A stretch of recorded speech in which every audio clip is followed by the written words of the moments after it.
right. Good morning. Good day to everybody. So we're live this morning, and I'm going to give everybody a little bit of time to log on. Give everybody a little bit of leadway here to kind of log on and join us this morning. So I'm Anthony Wright. I have Gwen Jones with me today. Gwen is my go-to lady. She's my go-to attorney, and I send everybody over to Miss Gwen, and she does the irrevocables and revocable trust, and she also does wills. So we may get into what the difference is in a trust versus a will, but so just kind of stalling here, let everybody sign on and get signed on, and then once you come on, we'll get into the meat and potatoes of what we're going to talk about. And I'm watching my tech crew behind the camera here to see if we're ready to go, if people have logged on and signed on, and we'll get going. Looks like I see Brian has signed on. So I see Brian is online, so good to see him. And I see Maria is online, so it's good to see Maria. So welcome to the live event.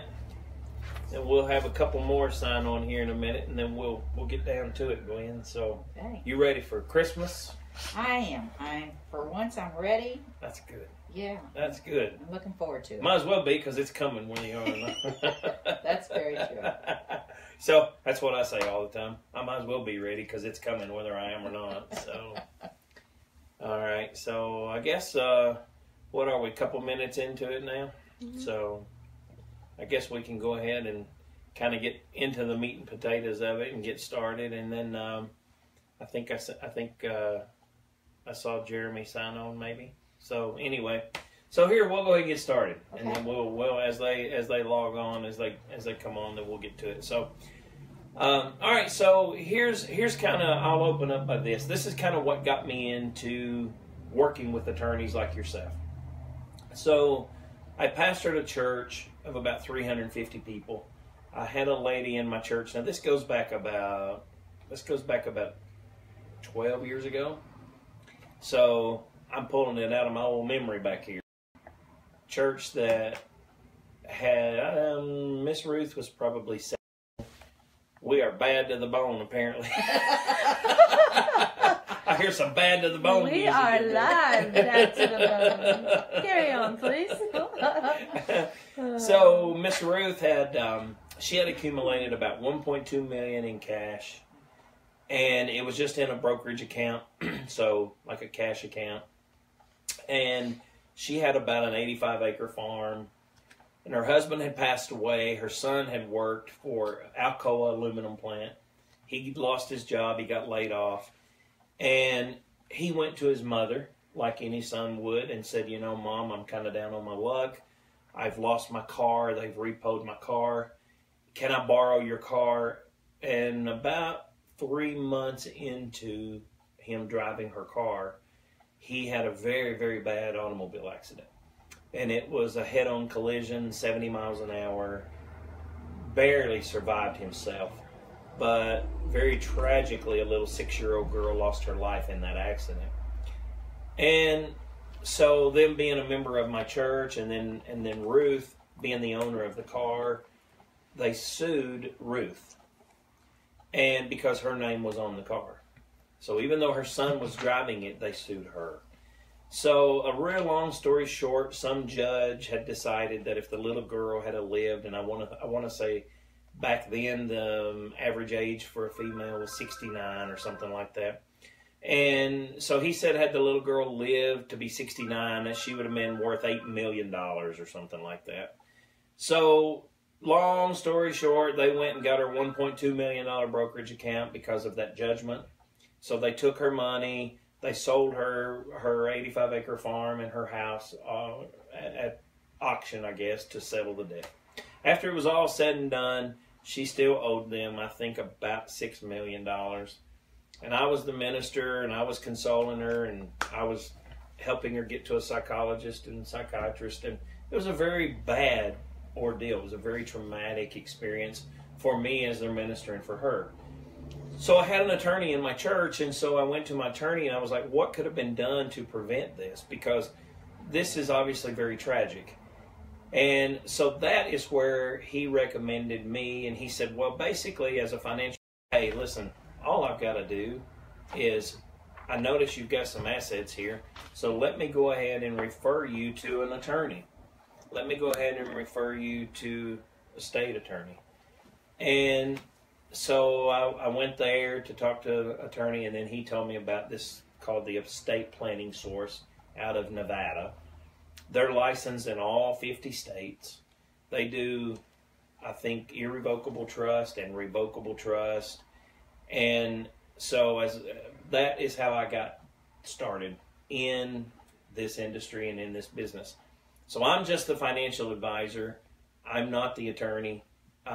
You are the attorney, and you're my go-to attorney. You're the one I send all my clients to for the irrevocable or revocable or a will. Sometimes somebody just, needs a will. So the viewing audience today, if you don't mind, I'd like to talk with you a little bit about, maybe number one, what could have Ruth done? Is it true, which I'm assuming it is, that irrevocable trust, and the reason I assume it's true, we just recently saw in the news that O.J. Simpson, I think the Brown family got like a $32 million judgment against him. He just got released from a jail in Las Vegas, and they're really upset that they can't get access to the money because it's in an irrevocable trust. And I know President Donald Trump, once he was elected, I know let an executive be. So that's about as far as my knowledge goes. And so talk to us a little bit about, tell us a little bit about, is it true that if Ruth would have just put everything in an irrevocable trust, then they couldn't have took it? I don't know, so I'm gonna defer to you. Basically, that is true. An irrevocable trust, you appoint a trustee, you literally give over control of your assets to the trustee, and then you name beneficiaries of your trust. It is an asset creditor protection trust. It can be. There are many other reasons. Tax advantages is another reason for an irrevocable trust. Had she placed, let's say, her farm in the trust and maybe the majority of her assets, that could not have been touched. The main reason is because she gives up control of those assets into the trust, so therefore she can't get them back. So someone sues her that she doesn't have control of those assets anymore, so she can only be held responsible for whatever it is she has in her name. Okay. So that's the irrevocable trust. There's also a revocable trust. The difference is obvious. One is revocable, one is irrevocable. The revocable trust is more common, and we do a lot of those, and they're quite effective. Those are more comparable to a will. When you have a will, that's when you delineate what your assets are and who you want them to go to. And then after you die, that document takes control, and someone goes to the court, and the judge oversees the process, makes sure that the person you appointed to do your bidding has done exactly what they're supposed to do, that your creditors are paid, and then that your beneficiaries receive their funds. That's, again, the probate process. With a revocable trust, you avoid that probate process. Nice. Yeah, so you save a lot of money and you save a lot of time. I like that. There's no court involved. Nice. And ultimately, the revocable trust is really a better situation for most people. The only difficulty with the trust, and it's all trust, is that you have to fund the trust. You got to put your assets into the trust. Good point. Now, with the trust, a revocable trust, you still have a will, because you always have a pour-over will. And you mentioned the Estate Source. They're a fine group. We put together a fabulous. Well, hi, Brian. Brian McDaniel. Oh, hey, nice Brian McDaniel joined us. Hey, Brian, welcome to the live event. We put together a fabulous notebook. All your documents are in one place. You have powers of attorney. You have your living trust or your irrevocable trust. You have any assets that need to be transferred, for instance, real property. We prepare all those documents. It's very affordable, very professional, and everybody's been very pleased with the product. I think the key is very affordable. I Yeah. think a lot of people viewing and watching, they kind of think, well, yeah, that's easy for O.J. Simpson to set up because he's a multimillionaire. Well, yeah, it's easy for Donald Trump because he's a multi-billionaire. But I like what you said. It's affordable. So you can be a common person. Absolutely. Like you and I, common people. And we can afford it because it's very affordable. And quite honestly, a trust, a revocable trust, is less expensive than a probate. So again, the probate happens after you die. You pay for the trust up front, but ultimately it's going to be quite a bit less expensive and certainly a lot easier on the people you leave behind. It's almost like a gift to your children or whoever you're leaving your assets to, because it's making it so easy for them to carry out your wishes after you die with that trust. All right, so let's for everybody watching, let's cover it again. All right, so if I have a will, that's all I have. And now, I know in the state of Tennessee, you and I are in Tennessee. Now, I know if I don't have a will, in the state of Tennessee, they have one for me, right? Correct. Okay.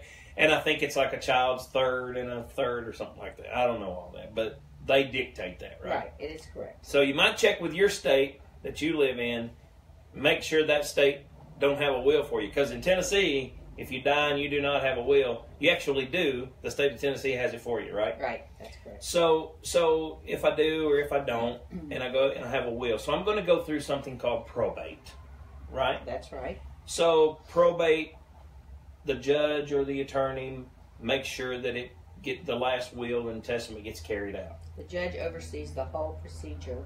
Okay. And it's somewhat lengthy, and again can be costly. And it takes about 8 months to a year to settle a probate estate. And that's probably if it goes smooth. That's exactly right. Yeah. Because I've had some clients that it took 3 years, 4 years, so a very long, drawn-out process. So the way you solve that problem, well, we just saw it play out for those watching. We just saw it play out on the world scene, the singer Prince. You know, $300 million estate, and all of a sudden 15 mysterious love children come out of nowhere, right? And so it's tied up in court for months and months trying to prove whether they're his or not. Right. So I see what you're saying. So the best way for the people listening to save money, to save headaches, to save trouble is I wouldn't say worst, best case scenario, revocable. Revocable trust would be a good option as opposed to a will. And if there are assets that need creditor protection and or to help qualify for Medicaid purposes, you can use an irrevocable trust, and we can help you with all that. Again, the irrevocable trust is a different species of trust. It's a little more complicated, but we'll work with you to try to make it as simple as possible and easy for you to understand. And if you ever need that trust, you will be so grateful that you spent the time and effort on to that. have it. Yeah. Okay, now answer this: if you have an irrevocable trust in the state of Tennessee, isn't there a 5-year look back for nursing home care, critical care, something like that? For Medicaid purposes, there is a 5-year look back period. So if you transfer assets during the 5-year period, the trust can be looked to and said, well, you're not in our 5-year look back period, so we're going to pretend like that trust didn't exist. If you make that 5-year period of time, so it's a good reason to plan early, plan while you're still young enough to have that 5-year comfort zone. But if you make that 5-year period, it's absolute protection from creditors. All right, and one last question, and then we'll try to wrap it up because I try to keep it within 10, 15 minutes. If it goes to probate, and all I have is a will, how easy can that will be contested? Anybody can contest a will. Wow. A will is a public document. It's literally on file with the court system, so anyone can go get a copy of your will once it's probated. So if I got a rogue aunt or a rogue brother, I'm in trouble. Anybody who has the standing to contest the will can do so. Oh, my stars. Whereas the trust is a private document. No one ever sees the trust. It's nobody's business but yours. Wow. Another good reason to have a trust. Okay. Well, guys, you heard it straight from my attorney, straight from Gwen Jones. She's my go-to gal. She handles all my trust, wills, irrevocable trust. You heard it straight from her. One, you don't want to get caught dying with just a will. You won't care. You'll be in the grave. But your kids will dig you up and beat you. Hey, I'm just... just Tennessee talk there. All right? Just Tennessee real. talk there. Yeah, it just got real up in here. Anyway, you heard straight from the attorney. You want more than just a will. They're costly. It takes a lot of time. You can do a revocable trust, bypasses probate. It's smooth. It's simple. And you heard her say that if you do a trust, that's less expensive than if you go through the entire probate process. That's true. Right? And best case scenario, if the assets is there, I guess if the proper money assets is there, then we might want to talk about an irrevocable trust, just in case of lawsuit, or if you're young enough, get that 5 years behind you for Medicaid purposes, nursing home purposes. So thanks for joining us today. Do we have time for some questions? We have a question. Okay. All right. Let's see. Jeremy is in Colorado, and he wants to know if you can help him there, and what if he already has a will in place? Good question, Jeremy. Welcome to the live event. So, yes, you heard Miss Gwen mention the estate planning source. They are licensed in all 50 states. Doesn't matter what state you're in. We just refer you to the local attorney there. Gwen does the state of Tennessee. So they have several in the state of Colorado, and they'll be happy to help you there. As far as your second question, if you already have one, I would get it reviewed in your state by the estate planning source. And I've sent many clients to Gwen that says, yeah, hey, I already have one. I say, okay, let Miss Gwen look at it, because sometimes people move from another state. I don't know if they're interchangeable in between states or not. So great question, and hopefully I answered your question there. Are there any others? So what should somebody include in their trust? Like property or investments? What goes Miss into Gwen, a I'll let trust? you answer that. Basically, if it's a revocable living trust, you should include everything, with the exception of perhaps your IRAs. If it's an irrevocable trust, you're going to be more selective and try to put in there the assets that you don't need to get your hands on right away. That may be assets that you're planning to leave to your children. Because it's a little more difficult to obtain the benefit from any assets in an irrevocable trust than it would be a revocable trust. Revocable trust, you own it all. You can touch it anytime. You can use it anytime. But again, if you fund your revocable living trust, you want to put all your assets in there. Okay. And then how do we know if we have a will? Like, how can you check? Well, if you have a will, obviously you'll know it. It's a document. It's a piece of paper. You'll know it. But if you have any doubt at all, come see me There or you some go. other lawyer, and we will look at what you have or you think you have, and we can certainly help you with that. there you go. That's a good answer. Because if you have a will, it's a document, so you would obviously know you had a document, I guess, right? You should know that. You yes. should know that. So that's a good. Okay. Any other questions before we sign off? Brian didn't get fired. He didn't. I'm still with you. You're Replaced with an expert today. Yeah, most of you, Brian Allen, my co-pilot, is on here with me. He's been replaced by the expert attorney Go today. just sit in the middle and wave. Yeah. I can't Ryan. squeeze in the middle. Just go, You go can sit snuggle right in the here and middle. say hi to everybody, so they know you still work here. Oh. All right, thanks for being with us today. It's an honor to be here with Gwen. You've been able to hear it straight from the expert. So thank you for signing on and being with us today. Have a Merry Christmas, and may God bless you.